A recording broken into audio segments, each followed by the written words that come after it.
You know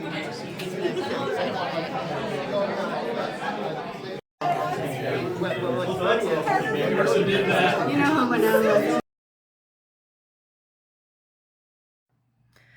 Hey y'all, just wanted to check in after the Snohomish City Council meeting tonight.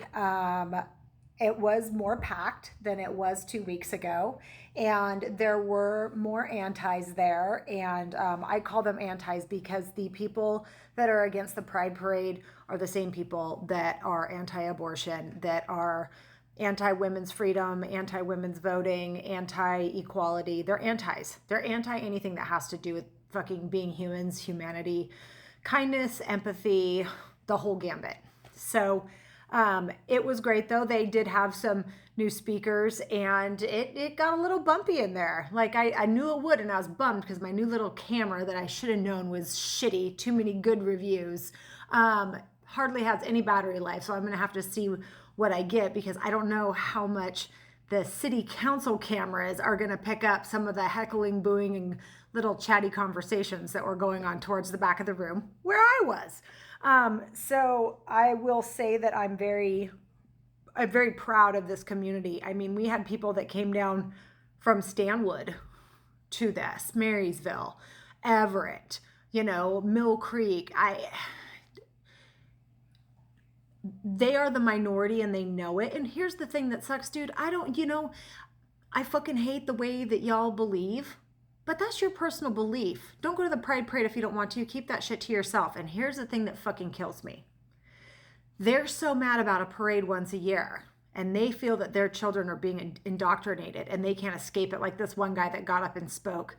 He was all upset because his third grader came home at the end of the year with a newsletter flyer, and it talked about the Pride Parade, and it had identifying words like bisexual, asexual, lesbian, blah, blah, blah. And, she's in the third grade. And as a parent, I could be like, really? But at the same time, in third grade, we had health class. We learned male, female, all the organs and parts and things of that nature. And of course, we're grossly miseducated and undereducated about our bodies, but that's a whole other topic of conversation. But it feels uncomfortable because it's new and it's different. And more than one person pointed out, those people thrive in fear. That's the only thing that they know. From the time that they were born, it was force-fed to them every day. Be fearful. Don't question. Do as the master wants, and you'll be fine, or else you'll burn in hell. So, I'm glad that the majority of the community is not that way, but the minority still has too much power. And also, I'm tired of when people get up and argue Christianity in the Bible, because it legitimizes it.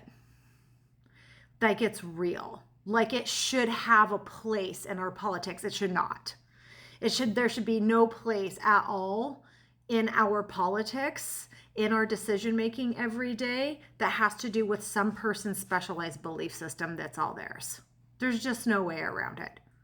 And it got heated in there tonight because there are still people in the community that think that way.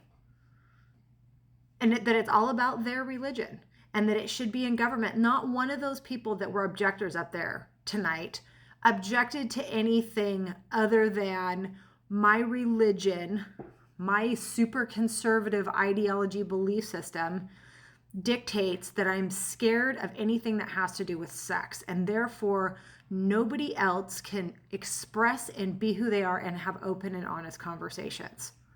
There was a lot of fucking bullshit talk about grooming. You want to talk about grooming? Let's talk about LifeWise.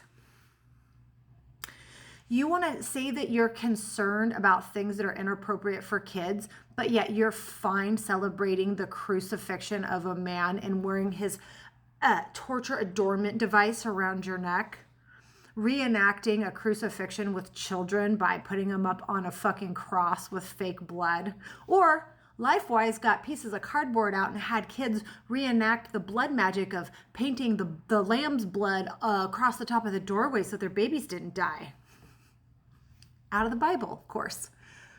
But they want to talk about grooming. They're the minority. Thank you so much for the community for showing up and saying, I'm here. I'm a human. I deserve to be celebrated just like everybody else. And here's the thing, Christian folks. The old lady that's been there twice now with her crotchety ass fucking Jesus husband talks about how it's divisive. You fuckers are the ones that make everything divisive. You fuckers can't stay out of other people's bodies. You can't stay out of their lives. You cannot mind your own fucking business because of your goddamn book that tells you that you're more special than everybody else. You're not. You are the divisive ones. You are the ones that create division. You don't want to have to worry about having pride parades. It's never going to happen because we're here. But you know what would have made it better is if you just would have accepted people. Instead, you had to make sure, like women and everybody else who's marginalized and isn't part of the Christian white belief system, they wouldn't had to have died so much and been abused and belittled and berated and segregated and not had a serious health condition such as HIV and AIDS treated because nobody fucking cared if they died. All of those stories combined, same thing with the acquisition of women's rights that we're losing at a frightening fucking pace, people. All of those stories of women dying in sepsis wards is what contributed our suffering. You think that they would love us for how much we've suffered. Our suffering contributed and commanded our freedoms, our freedoms. No more. People won't be special until you at least start treating everybody as fucking equals. Anyhow, y'all, that's my stony rant for the night. I'm so happy and proud of all the people that showed up, and fuck those natty C's that come into a room and think that their God and their horrible belief system should dominate everybody else's fucking life. And thank you for the Snohomish City Council for doing the right thing. And more fights yet to come. I hope we always have the same energy. Take care, y'all. Good night.